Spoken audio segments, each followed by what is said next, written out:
Hello guys, మన ఇంటి రుచిరాకి స్వాగతం. ఈరోజు మన ఇంటి స్పెషల్ టొమాటో చట్నీ.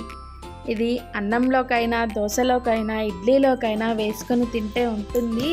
అబ్బా, స్పైసీగా ఎంతో టేస్టీగా ఉండే ఈ టొమాటో చట్నీ తయారీ విధానం చూసేద్దామా? కావలసిన పదార్థాలు ఏంటో చూసేద్దాం. 10 రెడ్ చిల్లీస్, 1 ఆనియన్, చిన్న నిమ్మకాయ సైజ్ అంత చింతపండు, 10 వెల్లుల్లి రేఖలు, 5 టొమాటోలు.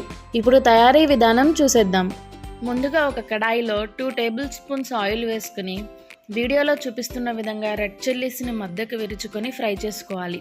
ఇలా మధ్యలో విరుచుకొని ఫ్రై చేసుకుంటేనే లోపల సీడ్స్తో సహా బాగా ఫ్రై అయ్యి టేస్ట్ చాలా బాగుంటుంది. కొంచెం కలర్ చేంజ్ అవుతున్నప్పుడు స్టవ్ ఆఫ్ చేసి పక్కన పెట్టుకోవాలి. ఇప్పుడు అదే కడాయిలో 1 టేబుల్ స్పూన్ ఆయిల్ వేసుకుని మనం ముందుగా కట్ చేసి పెట్టుకున్న ఆనియన్స్ని లైట్ బ్రౌన్ కలర్ వచ్చినంత వరకు ఫ్రై చేసుకొని పక్కన పెట్టుకోవాలి. అదే కడాయిలో మరో 2 టేబుల్ స్పూన్ ఆయిల్ వేసుకొని కట్ చేసి పెట్టుకున్న టొమాటోస్ అండ్ చింతపండు వేసి ఫ్రై చేసుకోవాలి. టమాటోస్ దగ్గరకు అయినంత వరకు మధ్య మధ్యలో మూత తీసి కలుపుకుంటూ ఫ్రై చేసుకోవాలి. చూడండి, టొమాటోస్ ఎంత మెత్తగా ఉడికిపోయాయో.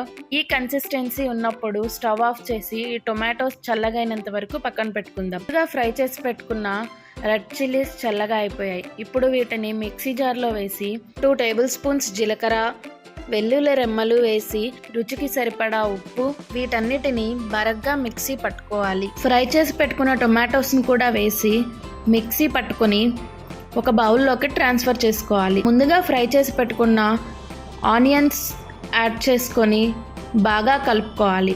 అంతేనండి, ఎంతో టేస్టీగా యమ్మీగా ఉండే మన టొమాటో చట్నీ రెడీ అయిపోయింది. ఇంకెందుకు ఆలస్యం, మీరు కూడా మీ ఇంట్లో ట్రై చేసి టేస్ట్ ఎలా ఉందో కామెంట్ చేయండి.